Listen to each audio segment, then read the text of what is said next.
Hello everyone, I'm Irfan Habib, currently a second year MBBS student from AIMS Bhubaneswar. So today we'll be discussing about the chapter number 4, Animal Kingdom বা প্রাণী রাজ্য। তো আমরা যতটুকু জানি যে পৃথিবীতে বা এই বাস্তুতন্ত্রে যতগুলো জীব রয়েছে তার মধ্যে বেসিক্যালি যদি আমরা দেখি, সচরাচর আমরা যেগুলো দেখতে পাই, আমরা যেমন মাইক্রো অর্গানিজম বা অণুবীক্ষণিক জীবগুলো যেগুলো সাধারণত দেখতে পাই না, তো আমাদের চোখের সামনে মেইনলি উদ্ভিদ রাজ্য এবং প্রাণী রাজ্য, তাই তো? এই দুটো থেকে বেসিক ভাবেই আমাদের সামনে আসে। এবং তো ফার্স্ট যদি ডিফাইন করি যে কোন কোন জীবকে আমি প্রাণী হিসেবে বলতে পারবো যে এই জীবটি প্রাণী, তো বেসিক্যালি কিছু ক্রাইটেরিয়া, বেসিক্যালি কিছু বেসিক প্রপার্টি রয়েছে যা প্রত্যেকটা প্রাণীর মধ্যে দেখা যায়, প্রত্যেক কিছু কিছু বৈশিষ্ট্য, এবং সেই সমস্ত বৈশিষ্ট্যের ভিত্তিতে আমরা প্রাণী রাজ্যকে বিভিন্ন ভাগে ভাগ করেছি, তাই তো? তো প্রথমে আমরা দেখবো যে কি সেই ভিত্তিগুলো, শ্রেণীবিন্যাসের ভিত্তিটা কি, what is the basis of classification. After that বিভিন্ন প্রাণীদের শ্রেণীবিন্যাস। ওকে, তো বেসিস অফ ক্লাসিফিকেশন কি কি আসছে? इरफान आपकी वॉइस ब्रेक हो रही है। हेलो। आपकी वॉइस ब्रेक हो रही है, नेटवर्क का इशू है शायद। नेटवर्क तो ठीक ही चल रहा है सर। हाँ, बट वॉइस ब्रेक हो रही थी इसलिए मैं आपको इंटीमेट कर रहा हूँ। आप स्टार्ट करो। बेस कहाँ पे थे आप? यही बेसिक पे? हाँ, बेसिस पे। ठीक।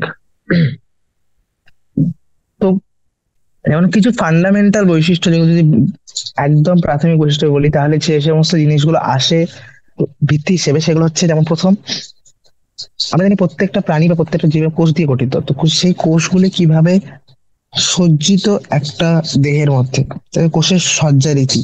তারপরে নেক্সট যে জিনিসটা আসে সেটা হচ্ছে দেহের মধ্যে প্রতিসাম্য, অর্থাৎ প্রতিটা প্রাণীকে আমরা নির্দিষ্ট একটা প্রতিসাম্য ভিত্তিতে ভাগ করতে পারি, যে এইটার এটাকে একটা প্লেনে ভাগ করা যাবে, অর এটাকে একের বেশি প্লেনে ভাগ করা যায়, অর এটাকে কোনোভাবেই ভাগ করে আমি সিমেট্রিক্যাল দুটো সমান অংশ পাচ্ছি, সেটা হচ্ছে দেহের প্রতিসাম্য। তারপরে সিলমের প্রকৃতি এবং ডাইজেস্টিভ, সার্কুলেটরি এবং রিপ্রোডাক্টিভ সিস্টেম, অর্থাৎ পৌষ্টিক তন্ত্র, সংবহন তন্ত্র এবং জনন প্রক্রিয়া। তো এই সমস্ত কিছু কিছু জিনিস রয়েছে যে সমস্ত ভিত্তিতে প্রত্যেকটা প্রাণী আলাদা, অন্য প্রাণীর থেকে আলাদা, অর্থাৎ হয়তো তার পুষ্টিতন্ত্রের মধ্যে কিছু কিছু প্রকার দেখা যাবে যেটা অন্য প্রাণীতে নেই। এর মধ্যে এমন কিছু বৈশিষ্ট্য পাওয়া যাবে সংবহন তন্ত্রে বা জননতন্ত্রে যেগুলো অন্য অন্য প্রাণীদের মধ্যে পাওয়া যাবে না। এবং এর সিলোমের প্রকৃতি, এর প্রতিসাম্য, এর কোষের সজ্জারীতি, এই সমস্ত জিনিসগুলোই হয়েছে যেগুলো একটি প্রাণীকে অন্য প্রাণীদের থেকে আলাদা করে। তো ফার্স্ট যে জিনিসটা আছে সেটা হচ্ছে সংগঠন স্তর, অর্থাৎ লেভেলস অফ অর্গানাইজেশন। যেমন আমি যে বললাম কোষের সজ্জারীতি, তো কোষগুলি কিভাবে সজ্জিত, আমরা জানি যে যেটা basic biological level of organisation আমি ডিসকাস করতে চাই, সেগুলো হচ্ছে সেল, সেল থেকে টিস্যু, টিস্যু থেকে অর্গান, অর্গান সিস্টেম, এই তো। অর্থাৎ কোষ, কোষ থেকে আসে কলা, সেখান থেকে অঙ্গ, কয়েকটি কলা মিলে অঙ্গ, মানে বিভিন্ন প্রকারের কলা একসঙ্গে সমন্বিত হয়ে একটা অঙ্গ তৈরি করে। একের বেশি অঙ্গ যখন একটা স্পেসিফিক কাজে নিহত হয় সেটাকে আমরা বলি অঙ্গতন্ত্র বা অর্গান সিস্টেম। তো আমরা দেখবো যে প্রত্যেকটা প্রাণীতে এরকম নয় যে প্রত্যেকটা প্রাণীতে অঙ্গ রয়েছে বা অর্গান সিস্টেম বা অঙ্গতন্ত্র রয়েছে। একদম বেসিক, একদম নিম্ন স্তরের প্রাণীদের ক্ষেত্রে আমরা দেখবো তাদের ক্ষেত্রে শুধুমাত্র কোষ রয়েছে, তাদের মধ্যে কোনো রকম কলাও নেই, তাই তো? কলা আমরা কখন বলি? যখন একই প্রকারের অনেকগুলি কোষ একসঙ্গে একই রকমের কাজ করে, তাই তো? কিন্তু মনে করো যেমন কিছু কিছু সেল রয়েছে, যদি আমি এক্সাম্পল হিসেবে বলি, আহ স্পঞ্জ, এদের ক্ষেত্রে তুমি আলাদাভাবে কোনো কলা পাবে না। এতে কি, অনেকগুলো কোষ একসঙ্গে এভাবে অ্যাগ্রিগেট হিসেবে, কোষগুলি শিথিল ভাবে সজ্জিত হয়ে থাকে জাস্ট, এদের মধ্যে কোনো রিলেশন নেই যে এ ওর উপর ডিপেন্ডেন্ট, এ ওর উপর ডিপেন্ডেন্ট, নট লাইক দ্যাট।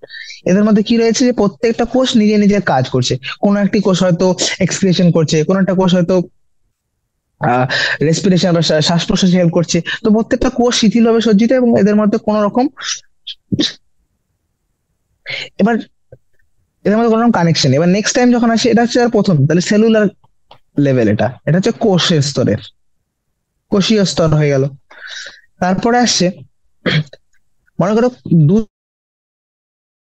তিনটে সেল, এবার 10-12টা সেল একসঙ্গে সজ্জিত হয়ে একটা বললো যে আমরা 10জন মিলে শ্বাস প্রশ্বাস করেছে, আর 10জন মিলে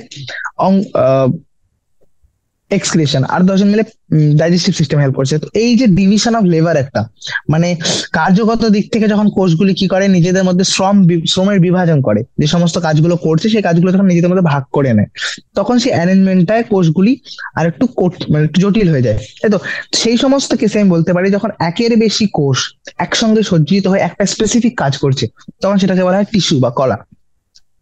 তো যে সমস্ত অর্গানিজমে, যে সমস্ত প্রাণীদের ক্ষেত্রে এই লেভেল অফ অর্গানাইজেশন দেখা যায়, যাদের ক্ষেত্রে এরকম কলা দেখা যায় যে হ্যাঁ, একের বেশি কলা রয়েছে, বা অর্থাৎ হচ্ছে একের বেশি কোষ একসঙ্গে সমন্বিত হয়ে একটা স্পেসিফিক কাজ করছে, সে সমস্ত ক্ষেত্রে আমি বলতে পারি যে হ্যাঁ, এদের মধ্যে কলা স্তর অঙ্গ, কলা স্তরের সংগঠন দেখা যাচ্ছে, that is tissue level of organisation. Next, আরেকটু হাই, যেখানে একের বেশি কলা সমন্বিত হয়ে একটা অর্গান তৈরি করছে, যেমন তুমি প্লাটিহেলমিনথেসিসের ক্ষেত্রে যদি যাও, প্লাটিহেলমিনথেসিস এবং তার থেকে উপরের ফাইলাম গুলোতে, প্রত্যেকটা ফাইলামে বা প্রত্যেকটা জিনিস, একটা জিনিস দেখা যাবে উচ্চ পর্বগুলোতে, যে ওদের মধ্যে একটা স্পেসিফিক কিছু অঙ্গ রয়েছে। যেমন প্লাটিহেলমিনথেসিসে প্রথমবার ডাইজেস্টিভ সিস্টেমটা আসে, অর্থাৎ এই যে একটা খাদ্য নালী, এই যে অঙ্গ একটা, তাই তো, বা ফুলকা তৈরি হলো, এই যে সমস্ত জিনিসগুলো, এই সমস্ত যে অঙ্গ, অঙ্গ কথাটা প্রথম আসে চ্যাপ্টা গ্রিন বা প্লাটিহেলমিনথেসিস থেকে, এবং তারপরে থেকে উচ্চ পর্ব প্রত্যেকটার মধ্যে অঙ্গ পাওয়া যায়। এবার যখন একের বেশি অঙ্গগুলি কি করতে শুরু করে, তাহলে প্লাটিহেলমিনথেসিস বা হায়ার অর্গানাইজেশনের মধ্যে দেখা যায়।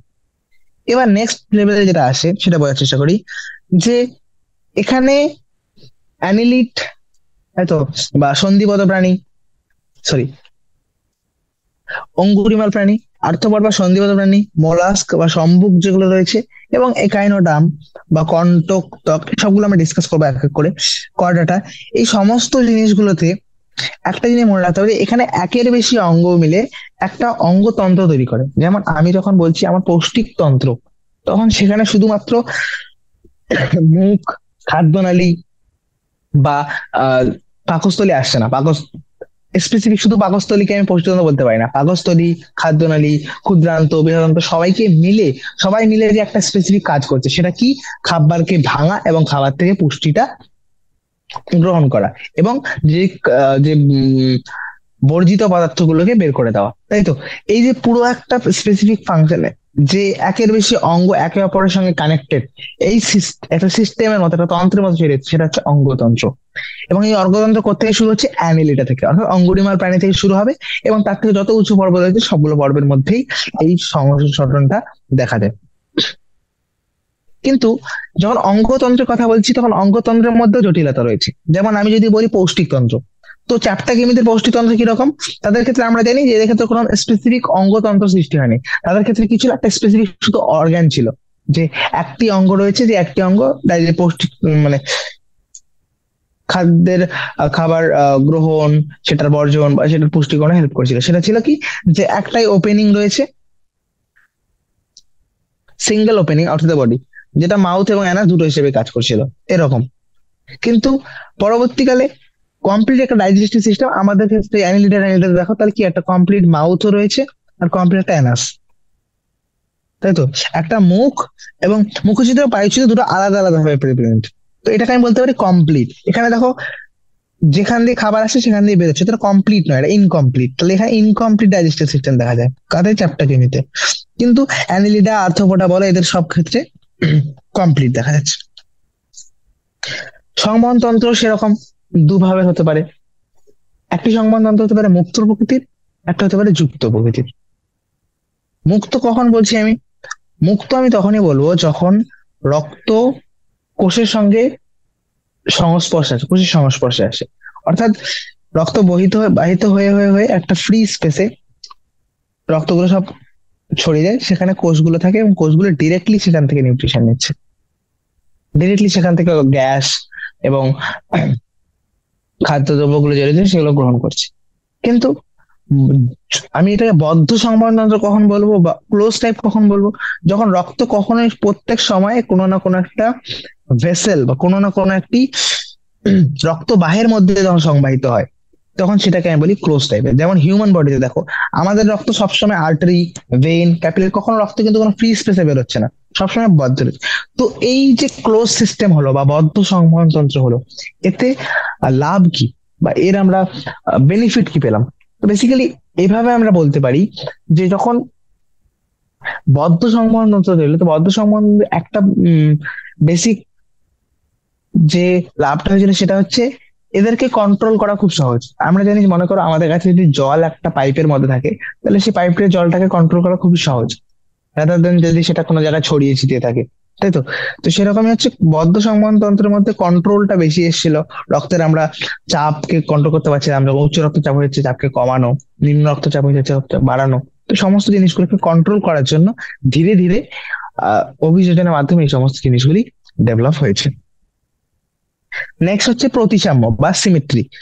তো সিমেট্রি আমি যদি বলি, তো কিছু কিছু এমন প্রাণী রয়েছে যারা, যাদেরকে কোনো তল দিয়ে ভাগ করা যায় না। যেমন আমি একটা যদি এরকম একটা প্রাণী বলে দিই যে এরকম এরকম টাইপের, এবার কোনো প্লেনে যদি আমি ভাগ করছি, কোনো প্লেনে ভাগ করলেই বা যে কোনো তলে ভাগ করে দেখো, কোনো তলেই দুটি সমান অংশ পাওয়া যাচ্ছে না। তাহলে সেই সমস্ত প্রাণীগুলোকে বলা হবে অ্যাসিমেট্রিক্যাল বা অপ্রতিসম। যেমন স্পঞ্জ, বেশিরভাগ স্পঞ্জাই অ্যাসিমেট্রিক্যাল হয়ে থাকে। এবার আর দুটো টাইপের প্রতিসাম্য আছে, সেটা হচ্ছে রেডিয়াল সিমেট্রি বা অরীয় প্রতিসাম্য। এবার এই কথাটার মানে বুঝি। রেডিয়াল মানে হচ্ছে রেডিয়াস বরাবর। অর্থাৎ আমি যদি একটা প্রাণীকে মনে করি যে এরকম একটি প্রাণী রয়েছে, এর আমি যে কোনো রেডিয়াস বরাবর যদি একটা তল ইমাজিন করি, তো সেই তলের রেসপেক্টে সবসময় দুটি সমান অংশ পাওয়া যায়। তো সেই সমস্ত কিছুগুলোকে আমি বলবো এই সমস্ত সিমেট্রি বা এই প্রতিসাম্যকে বলা হয় অরীয় প্রতিসাম্য। এবং এটা কাদের মধ্যে দেখা যায়? এটা এটা মেইনলি দেখা যায় সিলেন্টারেটস, তারপর টিনোফোরা, একাইনোডার্মাটা বা কন্টক ত্বকীদের মধ্যে এটা দেখা যায়।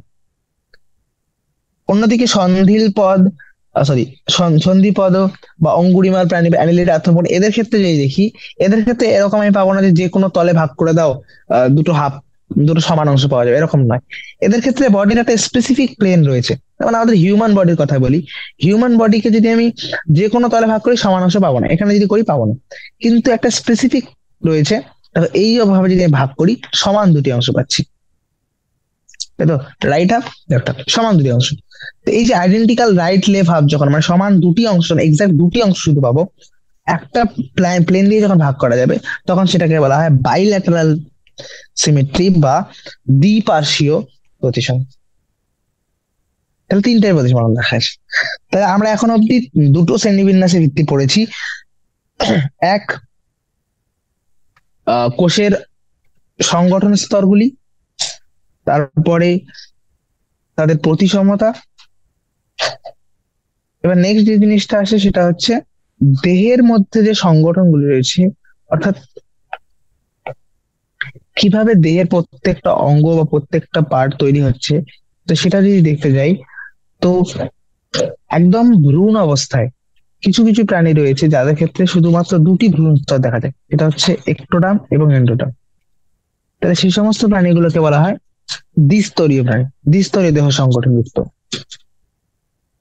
ডিপ্লোব্লাস্টিক।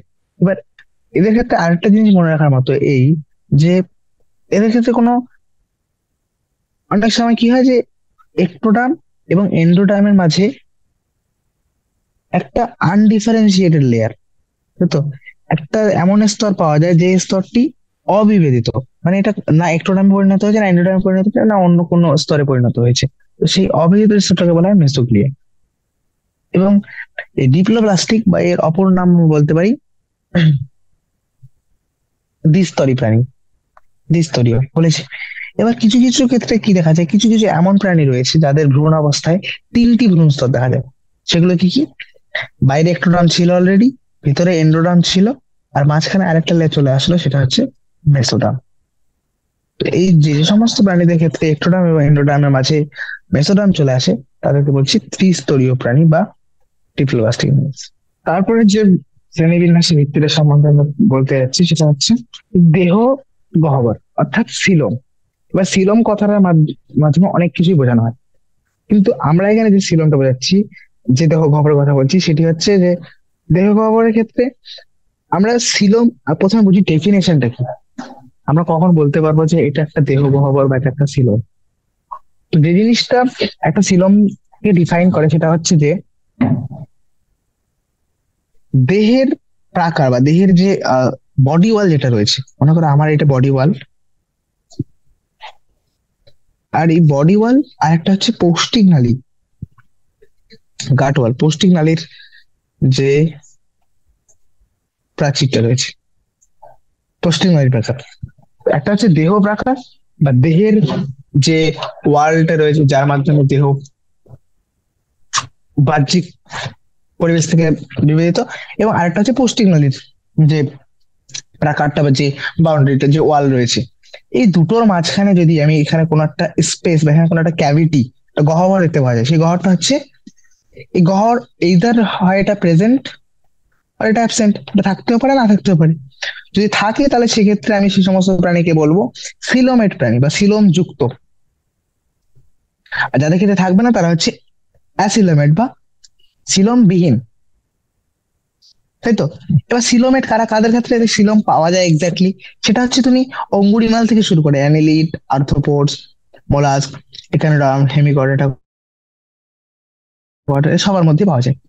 কিন্তু কিছু কিছু প্রাণী এরকম রয়েছে, যেমন এই যে এটা হচ্ছে উদাহরণ একটা, এটা দেখো দেহের বাইরে দেহের স্তর আর পৌষ্টিক নলীর স্তর, পৌষ্টিক নলীর দেহের প্রকার আর পৌষ্টিক নলীর প্রকার, দুটোর মাঝখানে এই যে গহ্বরটা, এই কিছু কিছু ক্ষেত্রে দেখো গহ্বর রয়েছে, কিন্তু এই গহ্বরটা, এবার সিলোমের আরেকটা বৈশিষ্ট্য হচ্ছে যে এটা সবসময় লাইন বাই মেসোডার্ম। যদি mesoderm cavity that is line by always mesoderm, এবার যদি কোনো ক্ষেত্রে কমপ্লিটলি মেসোডার্ম দিয়ে কমপ্লিটলি না থাকে, যেমন এই ক্ষেত্রে দেখো মেসোডার্ম কমপ্লিটলি কভার করছে না, স্ক্যাটার্ড পাউচ পাউচ হিসেবে, মানে কিছু কিছু জায়গায় ছড়িয়ে ছিটিয়ে দিয়ে থাকে থলির মতো, তাহলে সেই সমস্ত কেসগুলোতে আমি বলতে পারি না যে কমপ্লিট ছিল বা কমপ্লিট গহ্বর পাচ্ছি। তো সেই সমস্ত দেহ গহ্বর গুলোকে, সেই সমস্ত প্রাণীগুলোকে, সেই সমস্ত দেহ গহ্বর সিউডোসিলম, ছদ্মশিলম, আর সেই সমস্ত প্রাণীগুলোকে বলা হয় ছদ্মশিলম যুক্ত বা সিউডোসিলম। আর যাদের ক্ষেত্রে অনুপস্থিত তাদের ক্ষেত্রে হচ্ছে সেটা অ্যাসিলোমেট, যেমন চ্যাপ্টাক্রিমি। এবার তোমরা বলো যে চ্যাপ্টাক্রিমি থেকেই কেন আমি এই সমস্ত ফিলম কথা ব্যবহার করছি, কারণ তার আগে অবধি ত্রিস্তরীয় দেহস্তরটাই ছিল না, তার আগে সবগুলোর মধ্যে দ্বিস্তরীয় ছিল, শুধুমাত্র এক্টোডার্ম এবং এন্ডোডার্ম। প্লাটিহেলমিনথেস থেকে আমরা জানি প্রথম ত্রিস্তরীয় দেহ গঠন শুরু হয়েছে, অর্থাৎ এক্টোডার্ম এন্ডোডার্মের মাঝে মেসোডার্ম আসছে। এবার সেই মেসোডার্মের মধ্যে যদি ক্যাভিটি থাকে তাহলে সেটা হয়ে যাবে সিলোমেট, যদি ছদ্মশিলম থাকে তাহলে, তো আমরা যেটা বলছি সেটা হচ্ছে খন্ডি ভবন বা সেগমেন্টেশন। খন্ডি ভবন মানে কি, কিছু কিছু প্রাণী এরকম রয়েছে যাদের দেহকে বাহ্যিক এবং অভ্যন্তরীণ ভাবে উভয় দিক থেকে কিছু পুনরাবৃত্তির কিছু খণ্ডে পুনরাবৃত্তি হিসেবে মানতে পারো। যেমন মনে করো আমি যদি একটা কেঁচো নিই, তো কেঁচোর শরীরে যদি গঠনটা দেখি আমরা এক্সাক্ট কিরকম হয়, এরকম দেখি, গুটি গুটি গুটি গুটি। তো এই প্রত্যেকটা স্পেসিফিক অংশ দেখে এই অংশটা বারবার রিপিট হচ্ছে, বারবার রিপিট। তো এই যে একটা খণ্ডের পুনরাবৃত্তির কারণে যে সমস্ত প্রাণীতে এরকম দেখা যায় যে একটা খণ্ডের বারবার পুনরাবৃত্তি হচ্ছে, সেই সমস্ত প্রাণীতে দেখা যায় এই যে ঘটনাটা, এই ঘটনাটাকে বলা হয় মেটামারিজম। যেমন আলোচনার ক্ষেত্রে আমরা দেখেছি যে হ্যাঁ প্রত্যেকটা অংশ ছোট ছোট অংশ রয়েছে, প্রত্যেকটা অংশকে বলা হয় মেটামার, আর এই ঘটনাটাকে বলা হয় মেটামারিজম। তাহলে এই যে একটা মেটামার খন্ডি ভবন দেখা যাচ্ছে, হ্যাঁ প্রত্যেকটা মেটামার, অনেকগুলো মেটামারের পুনরাবৃত্তি দেখা যায় প্রত্যেকটা খণ্ডের, এই ঘটনাটাকে বলা হয় খন্ডি ভবন। তো প্রত্যেকটা প্রাণীতে এই খন্ডি ভবনটা পাবো না, কিছু কিছু প্রাণী রয়েছে যাদের মধ্যে খন্ডি ভবন প্রেজেন্ট, কিছু কিছু প্রাণী রয়েছে যাদের ক্ষেত্রে এটা অ্যাবসেন্ট। ঠিক আছে? এবার খন্ডি ভবন শুধু এরকম না যে বাইরে থেকে দেখা যাবে, অনেক সময় খন্ডি ভবন অভ্যন্তরীণ খন্ডি ভবনে দেখা যায়, তাই তো? যে দেহের ভিতরের যে পার্ট গুলো রয়েছে। খন্ডি ভবন আসলে কি, খন্ডি ভবন হচ্ছে আমি বাইরে থেকে, মনে করো আর্থন, আর্থন হচ্ছে তুমি একটা পার্ট নিয়ে নি, এই পার্টটা, তো এই পার্টে বাইরে যেরকম একটা খন্ড দেখা যাচ্ছে ভিতরেও ঠিক সেরকমই আছে, অঙ্গগুলো ঠিক এভাবেই খণ্ডিত। ঠিক আছে? তো সেটা হচ্ছে খন্ডি ভবন। নেক্সট হচ্ছে নোটোকট। এবার নোটোকট কথাটা কি, কিছু প্রাণী রয়েছে যারা ভ্রূণকালে, তখন ভ্রূণ থেকে তারা পরিণত হচ্ছিল, পরিণততে, তো সেই ক্ষেত্রে ভ্রূণের বৃদ্ধিকালে একটা পৃষ্ঠদেশ বরাবর, একদম পৃষ্ঠদেশ বরাবর একটি মেসোরাম থেকে উৎপন্ন, মেসোরাম স্তর থেকে উৎপন্ন দণ্ডের মতো একটা গঠন দেখা যায়। সেই গঠনটাকে আমরা বলে থাকি নোটোকর্ড। যাদের মধ্যে এটা প্রেজেন্ট তাদেরকে বলা হয় কর্ডেটস, আর যাদের মধ্যে এটা প্রেজেন্ট নয় তাদেরকে বলি নন কর্ডেটস।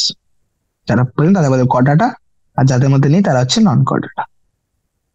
যেমন পরিফেরা থেকে শুরু করে একাইনোড্রাম অব্দি এরা সবাই হচ্ছে, এদের মধ্যে কর্ডাটা নেই, মানে এদের মধ্যে কোনো কর্ড, নোটোকর্ড পাওয়া যায় না ভ্রূণকালে, তাই এদেরকে বলা হয় নন কর্ডেট। আর এখানে আমরা পর থেকে হেমিকর্ডাটা, কর্ডাটা এই সমস্ত প্রাণীগুলোকে, যদি এদের মধ্যে কর্ড, নোটোকর্ড দেখা যায় ভ্রূণ অবস্থায়, তাই এদেরকে বলা হয় কর্ডাটা। ঠিক আছে, তো এখন অব্দি আমরা শ্রেণীবিন্যাসের ভিত্তিগুলো পড়লাম। কি কি ভিত্তি ছিল? অঙ্গ সংগঠন, প্রতিসাম্যতা, সিলোমের প্রেজেন্ট আর অ্যাবসেন্ট, তারপরে আরো কিছু জিনিস ছিল যেমন নোটোকর্ড, সেগমেন্টেশন, ডিপ্লোপ্লাস্টিক অর টিপ্লোপ্লাস্টিক। একটা জিনিস আমরা লক্ষ্য করতে পারি যে একটা ছক টাইপের দেওয়া রয়েছে যেখানে সবগুলো শ্রেণীবিন্যাস লাগভগ করার চেষ্টা হচ্ছে। তো আমি আরো কিছু জিনিস এখানে অ্যাড করে দিচ্ছি, তোমরা নিতে পারো। টিপ্লো, টিপ্লো।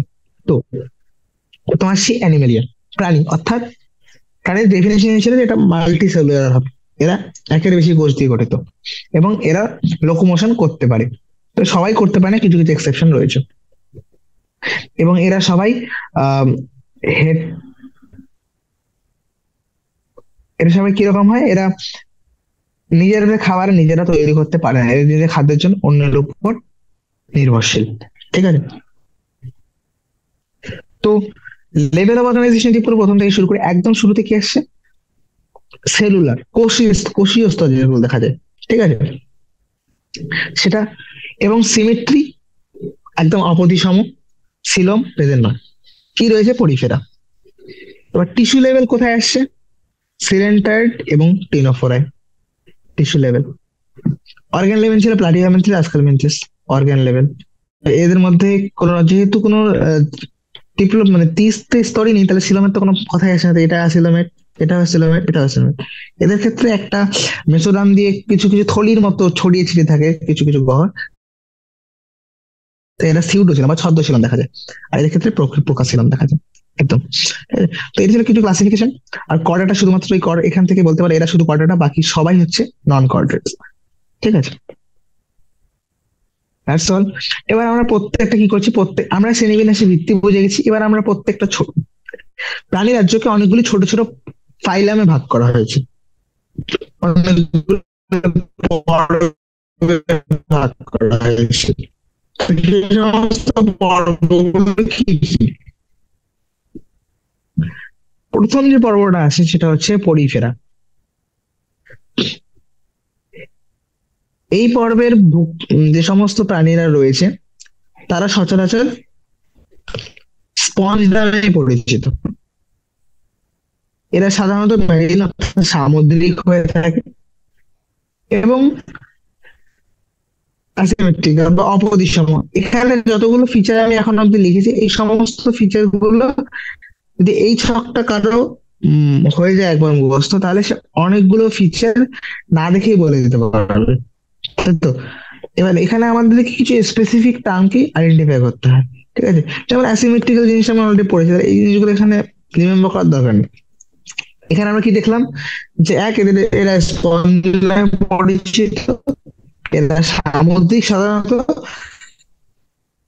মাল্টিসেলুলার। আমরা জানি প্রাণী মানে মাল্টিসেলুলার হবেই। Level of organisation, cellular level organisation দেখা যায়, কোন স্তর, কোষীয় স্তর দেখা যায় সংগঠনের। এবার এখানে একটা স্পেসিফিক বা একটা আইডেন্টিফাইং ফিচার বলতে পারো, সেটা হচ্ছে এদের মধ্যে ওয়াটার ট্রান্সপোর্ট বা ক্যানাল সিস্টেম রয়েছে। What is water canal system বা ওয়াটার ট্রান্সপোর্ট সিস্টেম? সেটা হচ্ছে এদের যদি দেহটি দেখো, দেহের মধ্যে অনেক ছোট ছোট কিছু কিছু এরকম ছিদ্র রয়েছে। এই ছোট ছোট ছিদ্রগুলো হচ্ছে প্রবেশ করছে নামক সূক্ষ্ম ছিদ্রগুলো দিয়ে। এবং এই যে দেহের কেন্দ্রের মধ্যে যে একটা গহ্বর দেখা যাচ্ছে, আমরা জানি গহ্বরের যে কথাটার জন্য আমরা ইউজ করে থাকি সিলম কথা। স্পঞ্জের মধ্যে রয়েছে তাহলে স্পঞ্জ সিল। এবার এই স্পঞ্জ সিলের মধ্যে জলগুলো প্রবেশ করলো, বেরোবে কোন দিক দিয়ে? তো জলগুলো বেরোনোর রাস্তা হচ্ছে এদের মধ্যে আরেকটা অপেক্ষাকৃত বড় টাইপের একটা ছিদ্র থাকে, যেটাকে আমরা বলি অস্কিউলাম। ঠিক আছে, ওকে। এবার এই যে পাথওয়েটা আমরা দেখলাম, এই যে নালিকা তন্ত্রটা, এই নালিকা তন্ত্র কি কিসে সাহায্য করছে? নালিকা তন্ত্রের মাধ্যমে খাবার খাবার আসছে, তার সঙ্গে সঙ্গে গ্যাস আসবে, তাহলে অবশ্যই রেসপিরেটরি এক্সচেঞ্জে হেল্প করছে, ফুড গ্যাদারিং হেল্প করলো, তাই তো? তাহলে এরা কি করছে আমাদেরকে? খাদ্য সংগ্রহ, গ্যাসের বিনিময়, তার সঙ্গে সঙ্গে দেহে থেকে যে সমস্ত বর্জ্য পদার্থ গুলো আছে সেগুলোকে বহিষ্কাশনে হেল্প করে, বর্জ্য নিষ্কাশনেও সহায়তা করছে। এবার এই যে স্পঞ্জসিল রয়েছে বা একদম কেন্দ্রীয় যে গহ্বরটা রয়েছে, এই গহ্বরটা হচ্ছে এর স্পঞ্জসিলটা কি কিছু কোষ থাকে যেটা এর পুরো গাত্রটাকে আবৃত করে রাখে। এই কোষগুলিকে আমরা বলে থাকি কোয়ানোসাইট বা কলার সেল। ঠিক আছে, কলার কোষ। এবং আরো কিছু জিনিস ইম্পর্টেন্ট, যেমন হচ্ছে এদের ক্ষেত্রে ডাইজেশন ইন্টারসেলুলার, কারণ আমরা জানি এই ক্ষেত্রে সমস্ত কাজগুলো কে করছে? সেল। কারণ এদের ক্ষেত্রে কোনো রকম কলা বা অঙ্গ এরকম টাইপের কিছু নেই, তো যা কিছু হচ্ছে কোষের ভিতরেই হচ্ছে। তো এদের ক্ষেত্রে যে পুষ্টিতন্ত্র সেটা কিরকম? এদের পুষ্টিটা কিরকম? অন্তঃকোষীয় পরিপাক। ঠিক আছে। দেহের অন্তঃকঙ্কালটা কিভাবে গঠিত সেটা হচ্ছে না কিছু স্পিকিউল বা স্পঞ্জিন নামে ফাইবার রয়েছে যারা এদের কঙ্কালটি গঠন করে। এবার রিপ্রোডাক্টিভ সিস্টেম সম্বন্ধে যদি ব্যাখ্যা করি তাহলে সেটা হচ্ছে যে এদের প্রাণীদের মধ্যে কোনো লিঙ্গভেদ দেখা যায় না, এরা সবাই উভলিঙ্গ প্রাণী হয়। অর্থাৎ উভলিঙ্গ মানে কি? এরা নিজেরাই শুক্রাণু তৈরি করবে, স্পাম তৈরি করবে, আবার নিজেরাই এগ বা ডিম্বাণু তৈরি করবে। এরা লিঙ্গ, হার্মাফ্রোডাইট। ঠিক আছে, ডিম্বাণু এবং শুক্রাণু দুটোই একই প্রাণী, একই স্পঞ্জ একই প্রাণী তৈরি করছে। এবং এটা তো ছিল হচ্ছে যৌন জনন প্রক্রিয়া, তাই তো? এবার অযৌন জনন প্রক্রিয়া দেখা যায় এদের মধ্যে। ঠিক আছে, অযৌন জনন প্রক্রিয়া কি? সেটা হচ্ছে ফ্র্যাগমেন্টেশন বা খণ্ডীভবন। অর্থাৎ একটা কোনো একটা খন্ড এখান থেকে আলাদা হয়ে গেলে সেই পার্টটা থেকে একটা পুরো স্পঞ্জ তৈরি হয়ে যেতে পারে। যৌন জননের মধ্যে আর কি রয়েছিল? হ্যাঁ, যে ফার্টিলাইজেশন বা নিষেক প্রকৃতি কিরকম হয়? নিষেকটা কিরকম হবে? নিষেক ইন্টারনাল, অর্থাৎ কোষের ভিতরে হয়ে থাকে। ঠিক আছে, কোষের ভিতরে মানে দেহের ভিতরে হয়ে থাকে। অনেক সময় কি হয় যে শুক্রাণু আলাদাভাবে রিলিজ হলো, ডিম্বাণু আলাদাভাবে রিলিজ হলো, বাইরে গিয়ে এরা মিট করলো, তো সেটা হচ্ছে এক্সটার্নাল ফার্টিলাইজেশন।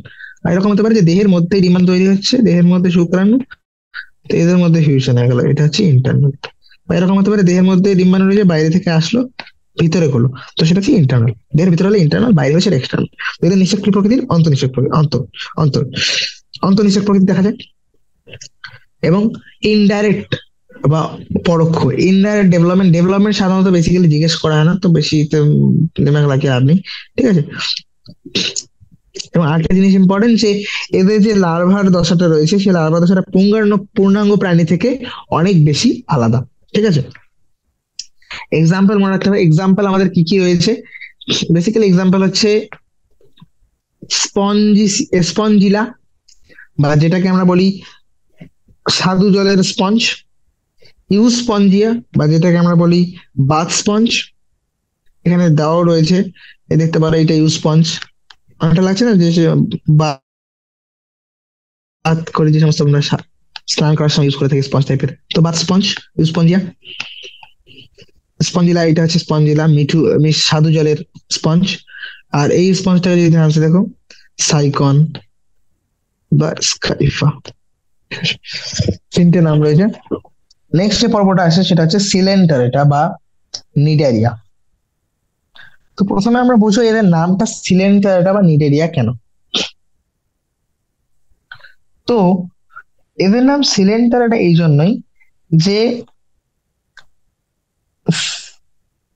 ভালো করে দেখি, নিডেরিয়া কথাটা কোত্থেকে এসছে, যে না, এদের নাম নিডেরিয়াটা এসছে নিডোব্লাস্ট বা নিডোসাইট, নিডোব্লাস্ট বা নিডোসাইটের মতো, নিডোব্লাস্ট বা নিডোসাইট শব্দটা থেকে নিডেরিয়া এসছে। তো এই নিডোব্লাস্ট বা নিডোসাইট কি? আসলে নিডোব্লাস্ট বা নিডোসাইট হচ্ছে, এদের মধ্যে কিছু দংশক থলি থাকে। ধ্যান দিয়ে দেখো, এই দেখো, এটা হচ্ছে একটা নিডোব্লাস্ট উদাহরণ, দেখতে পাচ্ছ, দংশক থলি, স্টিঙ্গিং ক্যাপসুল, হয় স্টিঙ্গিং ক্যাপসুল বা দংশক থলি, বা নিমাটোসিস্ট বলে এটাকে, নিমাটোসিস্ট, সিস্ট মানে তো থলি, তো নিমাটোসিস্ট। ওকে, এবার এই নিডোব্লাস্ট গুলোকে এরা কি বিশের জন্য ইউজ করে থাকে? এরা এটাকে ইউজ করে থাকে অ্যাঙ্করেজ, অর্থাৎ কোনো জিনিসকে আঁকড়ে ধরে রাখতে, বা ডিফেন্স, সংরক্ষার্থে, আত্মরক্ষার্থে, বা খাদ্য সংগ্রহণের কাজে ব্যবহার করে থাকে, ক্যাপচার অফ দ্য প্রে। কোথায় এরা প্রেজেন্ট থাকে? না, এরা প্রেজেন্ট থাকে কোর্সিকা এবং দেহের মধ্যে, টেন্টাকলস এবং বডির মধ্যে, ঠিক আছে। এবং এদের শরীরের মধ্যে একটা সেন্ট্রাল গ্যাস্ট্রোভাস্কুলার ওপেনিং দেখা যায়, একদম সেন্টার বরাবর একটা গ্যাস্ট্রোভাস্কুলার ক্যাভিটি। গ্যাস্ট্রোভাস্কুলার কেন বলছি? এর মধ্যে খাবারও আসছে, আবার এর মধ্যে ভাস্কুলার সিস্টেম, অর্থাৎ যে পরিবহন সংবহন তন্ত্রটা এর মাধ্যমে গঠিত হচ্ছে। তো যেহেতু দুটোই হচ্ছে একসঙ্গে, তাই এটাকে হচ্ছে গ্যাস্ট্রোভাস্কুলার ক্যাভিটি, বা বলতে পারো এরকম বাংলা কোনো টার্ম নেই, গ্যাস্ট্রোভাস্কুলার ক্যাভিটি হয়। তো গ্যাস্ট্রোভাস্কুলার একটা গহ্বর দেখা যায়, এই সিলেন, এই যে সিলেন্টার দেখা যায়, সিলেন্টা, তাই এদের নাম হচ্ছে সিলেন্টার। এটা একটা স্পেসিফিক সিলেন্টার থাকার জন্য, সিলেন্টার থাকার জন্য এর নাম হচ্ছে সিলেন্টার, ঠিক আছে। এদের দেহের গঠন আমরা জানি অলরেডি, ডিপ্লোপ্লাস্টিক টিস্যু লেভেলের, হ্যাঁ, ওখানে কোষীয় স্তর ছিল, এটা ছিল, এরা হচ্ছে কলাস্তরীয় সংগঠন দেখা যায়। তারপরে আর এদের এই যে গ্যাস্ট্রোভাস্কুলার ক্যাভিটি রয়েছে, একটা ওপেনিং রয়েছে, সেই ওপেনিংটা আমরা বলি হাইপোস্ট্রম, মুখের মতো। ডাইজেশন এখানেও এক্সট্রা, এখানে ডাইজেশন মনে রাখবো, ডাইজেশন এই ক্যাভিটির মাধ্যমে হয়, কোষের ভিতরে হচ্ছে না, তাহলে এটা হচ্ছে এক্সট্রা সেলুলার ডাইজেশন। কিছু কিছু ক্ষেত্রে কোষের ভিতরেও হতে পারে, তাহলে ইন্টারসেলুলার দেখা যায়, তাই আমরা বলবো বোথ এক্সট্রাসেলুলার ইন্টারসেলুলার। সিলেন্টারেট এবং ক্রিনোফারের মনে রাখবো, এই দুটোতেই বোথ, এদের ক্ষেত্রে বোথ এক্সট্রাসেলুলার ইন্টারসেলুলার দেখা যায়, এদের স্পেসিফিক ইন্টারসেলুলার, এদের দুজনেই বোথ, ঠিক আছে। নেক্সট আর কি রয়েছে, যে কিছু কিছু নিডেরিয়া রয়েছে, যেমন কোরাল, এদের যে বাইরের কঙ্কালটা সেটা কি দিয়ে তৈরি? ক্যালসিয়াম কার্বনেট দিয়ে তৈরি। এবং এরা নিজেদের দেহের দুটি মূল দেহ গঠন দেখা যায়, একটা হচ্ছে পলিপ আর একটা মেডুসা। পলিপ হচ্ছে যেগুলো সেসাইল অর্থাৎ নিশ্চল এবং সিলিন্ড্রিক্যাল, নলাকার, যেমন হচ্ছে হাইড্রা বা অ্যাডামসিয়া দেখা যায়, এই যে গঠনটা দেখো, এখানে চলতে পারে না, আটকে থাকে জায়গায়, এবং নলাকার। আরেকটা গঠন হচ্ছে আমব্রেলা শেপ, এই দেখো আমব্রেলা শেপ, আমব্রেলা শেপ, এবং এরা মুভ করতে পারে, ঠিক আছে, ফ্রি সুইমিং। সেগুলো হচ্ছে মেডুসা। কোথায় থাকে? অরে, কি কি ছিল উদাহরণ? জেলিফিশ, অরেলিয়া বা জেলিফিশ, এদের মধ্যে এটা দেখা যায়। এবার কিছু কিছু নিডেরিয়ান রয়েছে যাদের ক্ষেত্রে, কিছু কিছু এমন নিডেরিয়া রয়েছে যারা দুটোই ফর্মই দেখায়, ডিপেন্ড করে যে দেহের কোন মানে জীবনে কোন একটা দশায়। অর্থাৎ এখানে কি হয়, যে প্রথমে এদের পলিপ তৈরি হয়, পলিপ গুলি অ্যাসেক্সুয়ালি মেডুসাকে প্রডিউস করে, এবং মেডুসা গুলি পরে সেক্সুয়ালি জননের মাধ্যমে এরা পরে আবার পলিপ তৈরি করে। তো কিছু কিছু রয়েছে যাদের ক্ষেত্রে দুটোই দেখা যায়। তো সেই সমস্ত কাদের মধ্যে দেখা যায় এটা, যেমন হচ্ছে ওবেলিয়া, এই এই সমস্ত নিউট্রিয়েন্টদের সাথে দেখা যায়, এবং এই ঘটনাটাকে বলা হয় মেটাজেনেসিস, মেটাজেনেসিস, ঠিক আছে, বা বলতে পারো যৌনোদয়ের আবর্তনে বা আসলে মেটাজেনেসিস মনে রাখলেই অনেক, ঠিক আছে। তো দ্যাটস অল। এদের সিমেট্রি আমরা জানি রেডিয়াল সিমেট্রি হয়, এটা কিছু মোস্টলি ম্যারিন এবং অ্যাকোয়াটিক। সেসাইল ফ্রি সুইমিং দুটোই হতে পারে। সেসাইল কোনগুলো? পলিপ হচ্ছে নিশ্চল, আর সচল হচ্ছে বা ফ্রি সুইমিং হচ্ছে মেডুসা ফর্ম, ঠিক আছে। তো পলিপ এবং মেডুসা ফর্মে অনেক সময় কনফিউজ করে কোশ্চেন দেয়, যদি আমি বলি এর আইডেন্টিফাইং ফিচার কি কি, তাহলে সেগুলো হচ্ছে, এক আসবে নিডোব্লাস্ট বা স্টিং ক্যাপসুল। স্টিং ক্যাপসুলের কাজ কি, কোথায় কোথায় প্রেজেন্ট। দেন গ্যাস্ট্রোভাস্কুলার ক্যাভিটি, তার ওপেনিং, ডাইজেশন কি প্রকৃতির, পলিপ, মেডুসা এবং মেটাজেনেসিস। ঠিক আছে, উদাহরণ হিসেবে কি কি রয়েছে? উদাহরণ হচ্ছে sea pen, Pennatula, Pennatula. Fan, sea fan Gorgonia. Brain coral, Meandrina. Sea anemone Adamsia. Portuguese man of war প্যালেসিলি। তো এই সমস্ত জিনিসগুলো হচ্ছে এরকম যেগুলো নিমোনিক্স টাইপের বানিয়ে বারবার করলে হয়ে যায়। ঠিক আছে, তো ইউটিউব বা গুগলের মতো ওয়েবসাইটে পেয়ে যাবে কিছু কিছু নিমোনিক্স সার্চ করলে। ঠিক আছে, যে নিমোনিক্সটা তোমার স্যুট করে বা যে নিমোনিক্সটা দিয়ে মনে থাকবে সেই সমস্ত নিমোনিক্স দিয়ে মনে রাখার চেষ্টা করো। বিকজ আলটিমেটলি সবসময় অ্যানিমাল কিংডম থেকে দুটো তিনটে চারটে কোশ্চেন আসলে তার মধ্যে দুটো কোশ্চেন স্পেসিফিক উদাহরণ থেকেই হয়। এরকম দিয়ে দেবে যে অ্যাডামসিয়া বা সি অ্যানিমালে কোন ফিচারটা পাওয়া যায়, তোমাকে এরকম বলবে না নিডেরিয়া কোন ফিচার পাওয়া যায়, ও বলবে সি অ্যানিমালে কোন ফিচারটা পাওয়া যায় বা কোন ফিচারটা পাওয়া যায় না। তো আমি যদি সেই অ্যানিমলটা কোন পর্বের মধ্যে আসে সেটাই না জানি তাহলে করতে পারবো না। তাই এক্সাম্পল গুলো মনে রাখা খুবই জরুরি। ঠিক আছে, এবার দেখে চিনতে আসা উচিত। যেমন এটা হচ্ছে মেডুসা। মেডুসা কোন টাইপের পড়েছিলাম? আমরা পড়েছিলাম অ্যাডামসিয়া, আমরা পড়েছিলাম অরেলিয়া, জেলিফিশে দেখা যায়, এটা হচ্ছে অরেলিয়া। এটা দেখা গেছিল অ্যাডামসিয়া, হাইড্রা এদের ক্ষেত্রে। এটা হচ্ছে অ্যাডামসিয়া উদাহরণ। ঠিক আছে, পলিপ। That's all. নেক্সট আসছে, নেক্সট পর্ব টিনোফোরা। টিনোফোরদের আমরা সাধারণত সি ওয়ালনাট বা সমুদ্র আখরোটও বলে থাকি। ঠিক আছে, বা অনেক সময় এদেরকে কোম্ব জেলিও বলে। কোম্ব জেলি কেন? যে জেলির মতো রয়েছে, দেখো এই জায়গাটা জেলির মতো, আবার এরকম চিরুনির মতো প্যাটার্ন দেখা যাচ্ছে, কোম টাইপের। ঠিক আছে, তো এদেরকে কোম জেলি বলে। এক্সক্লুসিভলি মেরিন, মনে রাখবো এরা হচ্ছে একমাত্র যারা সম্পূর্ণভাবে সামুদ্রিক, বাকি কেউ কিন্তু সম্পূর্ণ ছিল না, ওরা মোস্টলি ছিল। এ হচ্ছে সম্পূর্ণরূপে সামুদ্রিক। অডিও প্রতিসম দেখা যায়, ডিপ্লোপ্লাস্টিক, জানি এসব টিস্যু লেভেল অর্গানাইজেশন।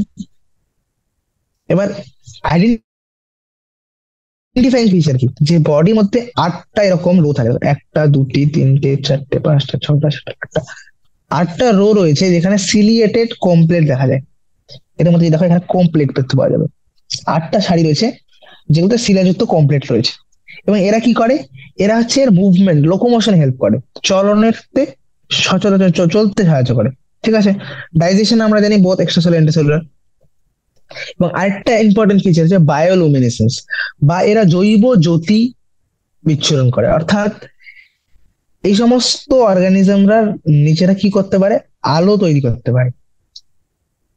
তাইতো, সজীব বস্তু আলো বিচ্ছুরণ করতে পারে, এই ক্ষমতাটাকে বলে জৈব জ্যোতি বিচ্ছুরণ ক্ষমতা। ঠিক আছে, এবং এটা ডিনোফোরদের মধ্যে পাওয়া যায়। সেক্স নট সেপারেট, অর্থাৎ বেশিরভাগটাই উভলিঙ্গ প্রাণী হয়ে থাকে।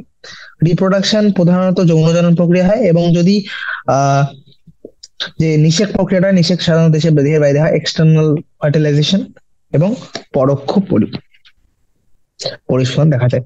উদাহরণ রয়েছে দুটো, পিউরোব্যাকিয়া আর টিনোপ্লানা। ঠিক আছে, ওকে, দ্যাটস অল। বেশি কিছু নেই এই চ্যাপ্টারে, এটা পিউরোব্যাকিয়ার একটা উদাহরণ দেওয়া রয়েছে এখানে।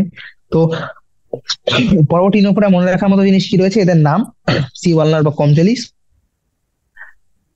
কোম্ব টাইপের, তাহলে কমপ্লেট পাওয়া যাবে আটটা শাড়ি। ঠিক আছে, বায়োলুমিনেসেন্স দেখা যায়, আর এরা হচ্ছে সম্পূর্ণরূপে সামুদ্রিক। ঠিক আছে, চল। নেক্সট ফাইলাম হচ্ছে প্লাটিহেলমিনথেস বা চ্যাপ্টাকিমি। চ্যাপ্টাকিমি যে পর্বটা, সেই পর্ব এদের সাধারণত দেহটা যদি লক্ষ্য করে থাকো, তো এদের দেহটা উভয় দিকে চ্যাপ্টা টাইপের হয়, রসোভেন্টালি চ্যাপ্টা, উভয় দিকে চ্যাপ্টা প্রকৃতির। তাই এদেরকে চ্যাপ্টা ক্রিমিও অনেক সময় বলা হয়। এবার এদের বেশিরভাগ যে সমস্ত প্রাণীগুলো রয়েছে এই পর্বের মধ্যে, সেই পর্বের বেশিরভাগ প্রাণীগুলি এরা অন্তঃপরজীবী হয়।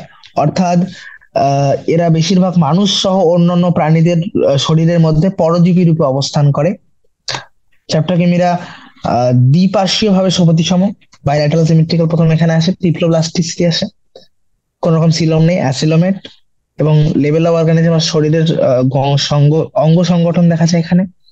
এবার আইডেন্টিফাইং ফিচার কি, যে হুক এন্ড সাকার। হুক এবং সাকার কি?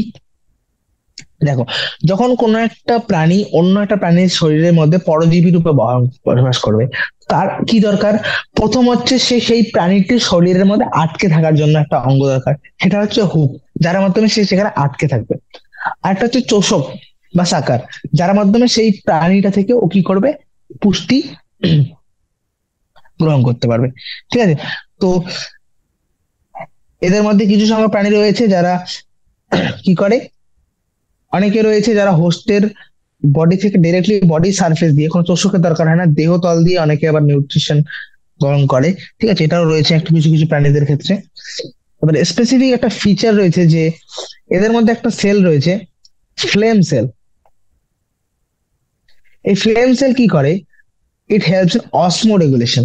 অসমো রেগুলেশন কথাটা মানে অভিস্রবণ নিয়ন্ত্রণ, অর্থাৎ আহ কোষের মধ্যে আমরা জানি যে এরা সমুদ্রের মধ্যে থাকে, তো সেখানে লবণাক্ত জল, যাতে জল শরীরের মধ্যে না চলে এসে শরীর ফেটে না যায়। ঠিক আছে? তো এই যে অভিস্রবণ প্রক্রিয়াটা, এটাকে কন্ট্রোল করা একটা স্পেসিফিক টাইপের একটা বিশেষ প্রকৃতির কোষ রয়েছে, যার নাম হচ্ছে ফ্লেম কোষ বা শিখা কোষ।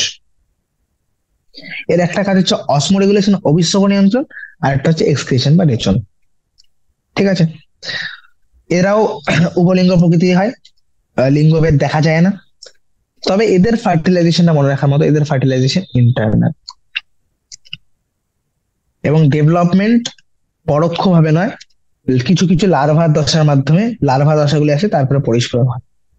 কিছু মেম্বার রয়েছে যেমন প্ল্যানেরিয়া, যাদের ক্ষেত্রে উচ্চ পুনরুৎপাদন ক্ষমতা রয়েছে, অর্থাৎ যদি কোনো একটা পার্ট আলাদা হয়ে যায়, সেই পার্ট থেকে অনেকগুলো আবার নতুন নতুন প্রাণী তৈরি হতে পারে। ঠিক আছে? উদাহরণ রয়েছে টেপ ওয়ার্ম, টেপ মতো দেখতে, এই যে টেপ ওয়ার্ম বা টিনিয়া, টিনিয়া কোলাই। ঠিক আছে? টিনিয়া। আর ফ্যাসিওলা, ফ্যাসিওলা বা লিভার ফ্লু, যকৃৎ কৃমি, এরা কোথায় থাকে? যকৃতের মধ্যে। নেক্সট ফাইলাম হচ্ছে অ্যাসকেলমিনথিস বা অ্যাসেলমিনথিস। এদের দেহটা গোলাকার হয় ক্রস সেকশন। এবার তুমি বলবে এদেরকে গোল কৃমি কেন বলা হয়, রাউন্ড ওয়ার্ম বা গোল কৃমি কেন বলা হয়? কারণ যদি আমি ক্রস সেকশন কাটি, এখানে এইবার যদি আমি কেটে উপর থেকে দেখি, তো দেখতে এরকম হবে। ওখানে তো চ্যাপটা ছিল এরকম, এরা হচ্ছে এরকম গোল প্রকৃতির, তো এই জন্য এরা হচ্ছে রাউন্ড ওয়ার্মস। এরা কিন্তু বেশিরভাগ পরজীবী হয় না। এরা সাধারণত কিছু কিছু রয়েছে যারা স্বাধীনজীবী রয়েছে, কিছু রয়েছে জলজ, এবং কিছু আবার পরজীবীও রয়েছে, প্লান্ট এবং এনিমেল। এদের আমি যদি আবার সেই জিনিসগুলো বলি, তাহলে অর্গান সিস্টেম লেভেল অর্গানাইজেশন প্রথম এদের শরীরেই আসে। তারপরে এরা হচ্ছে সিউডোসিলম প্রকৃতির, ছদ্মসিলম আছে এদের, ডিপ্লোপ্লাস্টিক, বাইলেটারাল সিমেট্রি, সেই সমস্ত জিনিসগুলো তো কমন, ওই ছকটা থেকেই হয়ে যাবে এগুলো। এবার স্পেসিফিক আইডেন্টিফাইং ফিচার কি আছে? তো আইডেন্টিফাইং ফিচার বলতে পারো যে অ্যালিমেন্টারি ক্যানাল এখানে কমপ্লিট, এদের যে পোস্টিং রয়েছে সেটা আহ সম্পূর্ণ, এবং একটা গলবিল রয়েছে, পেশিবহুল গলবিল, মাস্কুলার ফ্যারিংস। এটা ইম্পর্টেন্ট যে এদের পোস্টিনালি শুধুমাত্র আহ, সম্পূর্ণ নয়, তার সঙ্গে একটা ফ্যারিংস বা গলবিল উপস্থিত। ঠিক আছে? তারপরে এক্সক্রিটরি টিউব, একটা রেচন নালী রয়েছে, যেটা শরীর থেকে বর্জ্য পদার্থগুলিকে বের করে। সেক্সেস আর সেপারেট, লিঙ্গভেদ এদের মধ্যে উপস্থিত, অর্থাৎ পুংলিঙ্গ স্ত্রীলিঙ্গ দুটোকে আলাদা ভাবে। সেক্সেস আর সেপারেট প্রথমে এখানে কিন্তু হলো অ্যাসাইনমেন্টিসে, মেল এন্ড ফিমেল আলাদা। এবং কিভাবে তাদেরকে আইডেন্টিফাই করবো, যে ফিমেল গুলো লঙ্গার হয়, ফিমেলস আর জেনারেলি লঙ্গার দেন মেলস।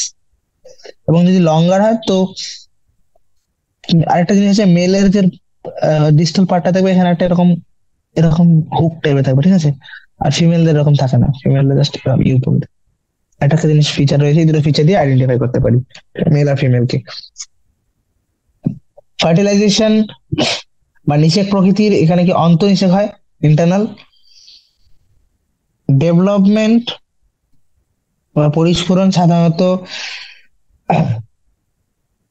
প্রত্যক্ষ দেখা যায় বা পরোক্ষ, দুটোই পাওয়া যেতে পারে। প্রত্যক্ষ বা পরোক্ষ, প্রত্যক্ষ হচ্ছে যখন যে আহ শিশু প্রাণীটা রয়েছে সেটা পূর্ণাঙ্গ প্রাণীর মতো দেখতে হবে, সেটা হচ্ছে প্রত্যক্ষ। কিছু কিছু আলাদা রকমের হয় একদম, সেটা হচ্ছে পরোক্ষ। এদের ক্ষেত্রে দুটোই দেখা যায়, কিছু কিছুতে প্রত্যক্ষ, কিছু কিছুতে পরোক্ষ। ঠিক আছে, উদাহরণ হিসেবে আমরা মনে রাখতে পারি অ্যাসক্যারিস বা গোলকৃমি, উসেরেরিয়া বা ফাইলেরিয়া ওয়ার্ম, অ্যাঙ্ক্লাইস্টোমা বা হুকওয়ার্ম। ঠিক আছে, ওয়ার্ম কথাগুলো যতগুলো আছে বেশিরভাগ সবগুলো এখানে ইউজ হবে। ঠিক আছে, গোলকৃমি, রাউন্ড ওয়ার্ম, গোলকৃমি মেইনলি বোঝায় কোনটাকে, অ্যাসক্যারিসকে। ঠিক আছে, তো এগুলো হচ্ছে উদাহরণ। নেক্সট ইজ অ্যানিলিডা বা অঙ্গুরিমাল প্রাণী, পর্ব অঙ্গুরিমাল। তো এরাও সাধারণত জলজ হয়, উভয় স্বাদু জল এবং সামুদ্রিক জলে পাওয়া যায় এদেরকে।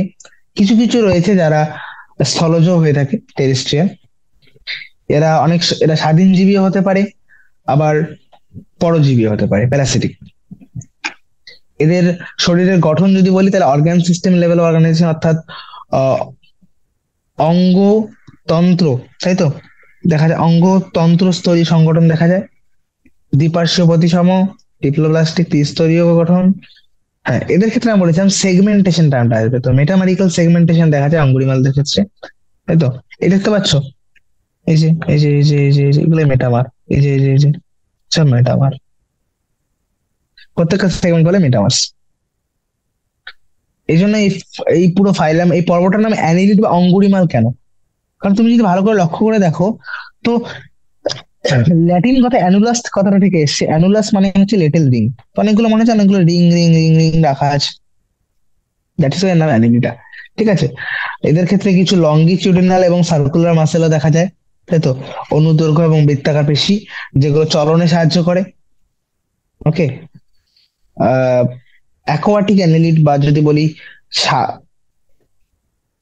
জলজ অঙ্গুরিমাল প্রাণীরা, তো এদের ক্ষেত্রে জলজ অঙ্গুরিমাল প্রাণী যেমন নেরেইস, যেমন দেখি নেরেইস, এই যে নেরেইস, এদের ক্ষেত্রে পার্শ্বীয় কিছু আহ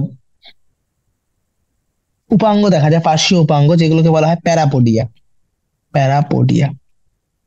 এবং এদের কাজ কি, এরা সুইমিং এ হেল্প করে, সাঁতারে সাহায্য করে। ঠিক আছে, সার্কুলেটরি সিস্টেম আমি বলেছিলাম যে বদ্ধ সংবহনতন্ত্র শুধুমাত্র অ্যানিলিডা এবং কর্ডাটাতেই দেখা যায়। ঠিক আছে, তো ক্লোজ সার্কুলেটরি সিস্টেম পাওয়া যায় এদের মধ্যে। দেন নেফ্রিডিয়া, নেফ্রিডিয়া নামে একটা জিনিস, নেফ্রিডিয়া বা নেফ্রিডিয়াম নামে কিছু অঙ্গ রয়েছে, যেগুলো অসমো রেগুলেশন বা অভিস্রবণ নিয়ন্ত্রণ এবং এক্সক্রিশন বা রেচন দেখে। এরকম একটা ছিল শিখা হোল, যেটা ছিল কার ক্ষেত্রে, প্লাটিহেলমিনথেসের ক্ষেত্রে। সেরকম অ্যানিলিডাতে থাকে নেফ্রিডিয়া। ঠিক আছে, আমাদের যেমন কিডনি রয়েছে, এদের ক্ষেত্রে নেফ্রিডিয়া।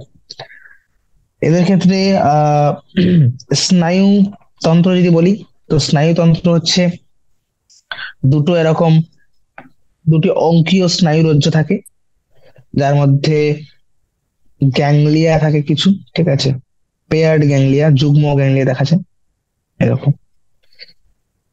তো গঠনটা কিরকম হবে, গঠনটা ঠিক এরকম, যে দুটো, একটা পেয়ার্ড গ্যাংলিয়া যাচ্ছে, যে nervous system consist of paired ganglia, এরকম পেয়ার্ড গ্যাংলিয়া থাকে, পেয়ার্ড গ্যাংলিয়া, যেগুলো connected by lateral nerves to a double ventral nerve cord. Lateral nerve দিয়ে ভেন্ট্রাল নার্ভ কোডের সঙ্গে যুক্ত থাকে। ঠিক আছে, আহ পার্শ্বীয়, তাহলে এভাবে বলতে পারো যে গ্যাংলিয়া গুলো ছিল পার্শ্বীয় স্নায়ুগুলির মাধ্যমে, স্নায়ু রজ্জুর মাধ্যমে এরা যুক্ত থাকে। ঠিক আছে, একটা কানেকশন টাইপের। ঠিক আছে, নেরেইস বা যে সমস্ত জলজ ফর্ম গুলো রয়েছে, এরা সাধারণত ভিন্নবাসী এবং এক লিঙ্গ হয়, এদের মধ্যে হয় পুংলিঙ্গ নাহলে স্ত্রীলিঙ্গ হবে। কিন্তু আর্থওয়ার্ম বা লিচেস যদি বলি, তো কেঁচো, জোক, এরা সাধারণত উভলিঙ্গ প্রকৃতির হয়ে থাকে। রিপ্রোডাকশন জননক্রিয়া যৌন প্রকৃতির মাধ্যমে হবে। উদাহরণ হচ্ছে নেরেস, এটা অ্যাকোয়াটিক ফর্ম। ঠিক আছে, জলজ ফর্মের মধ্যে আর্থওয়ার্ম রয়েছে, ফেরেতিমা পস্তামা, ব্লাড সাকিং লিচ বা জোক, রক্তচোষক জোশ বা হেরুডিনারিয়া, হিরুডিনারিয়া। ঠিক আছে, এই সমস্তগুলি রয়েছে। তো আইডেন্টিফাইং ফিচার এখানে কি ছিল, মনে রাখবো মেটামেরিক্যাল সেগমেন্টেশন, ক্লোজ সার্কুলেশন, প্যারাপোডিয়া, যেটা অ্যাকোয়াটিক ফার্ম গুলোতে দেখা গেছিল, সাঁতারে সাহায্য করছিল, নেফ্রিডিয়া, এবং আরেকটা জিনিস ছিল যে এদের জলজগুলি এক লিঙ্গ হয় এবং স্থলজ ফর্মগুলি উভলিঙ্গ হয়ে থাকে সাধারণত। ঠিক আছে, নেক্সট যে পর্বটা আছে সেই পর্বটা একটু বেশি আহ এই পর্বটা হচ্ছে পুরো প্রাণী জগতের সর্ববৃহৎ পর্ব, তাই তো। প্রায় পৃথিবীর যত সমস্ত প্রাণী রয়েছে তার প্রায় 2/3, 2/3 তার থেকেও বেশি হচ্ছে সন্ধিবত প্রাণী। ঠিক আছে, এবং level of organisation as usual organ system অর্গতন্ত্রীয়, দ্বিপার্শ্ব প্রতিসম, ডিপ্লোব্লাস্টিক, সিলোমেট, এসব কমন। এবার এদের যে আচ্ছা, এবার এরা সব থেকে বেশি পরিমাণে কেন প্রেজেন্ট হয়ে যায় বুঝতে হবে। কিছু জিনিস রয়েছে যারা যে সমস্ত জিনিস গঠনের কারণেই এরা সব থেকে বেশি পরিমাণে পাওয়া যায় এবং সব থেকে বেশি রয়েছে এরা, তাই তো। তো সেটা হচ্ছে যে এদের body covered by chitinous skeleton, অর্থাৎ এদের যে বহিঃকঙ্কালটা রয়েছে না সেটা কাইটিন দিয়ে নির্মিত। কাইটিন হচ্ছে একটা খুবই স্ট্রং, খুবই হার্ড একটা ম্যাটেরিয়াল, যেটাকে অত সহজে ভাঙা সম্ভব নয় বা ডিকম্পোজ করা, বিয়োজিত করা যায় না অত সহজে। ঠিক আছে, বডির মধ্যে কি কি পার্ট রয়েছে সেগুলো রয়েছে হেড, থোরাক্স এবং অ্যাবডোমেন। এবং এদের নামটা কোত্থেকে এসছে, আর্থ্রোপোডা, সেটা বোঝো। আর্থোস মানে হচ্ছে জয়েন্ট, ঠিক আছে, আর পোডা মানে হচ্ছে পোডা, পোডা মানে হচ্ছে অ্যাপেন্ডিক্স, অর্থাৎ সন্ধিযুক্ত উপাঙ্গ দেখা যায় এদের শরীরে, সন্ধিযুক্ত উপাঙ্গ। তাহলে এদের যে উপাঙ্গ গুলো পাবো বা পা, হাত, যতগুলো উপাঙ্গ রয়েছে সবগুলো দেখবো এরকম সিঙ্গেল নয়, এদের মধ্যে সন্ধি রয়েছে। এ দেখো এরকম টাইপের, এখানে একটা জয়েন্ট, এখানে একটা জয়েন্ট, জয়েন্ট, এই যে সন্ধিপদ, এই জন্য এদের বলা হচ্ছে সন্ধিপদ প্রাণী। এদের রেসপিরেটরি অর্গান বা শ্বাসঙ্গ হিসেবে রয়েছে এইদার গিল বা ফুলকা, বা রয়েছে বই ফুলকা বুক গিলস, বুক লাংস, বই ফুসফুস বা ট্রাকিয় তন্ত্র থাকে।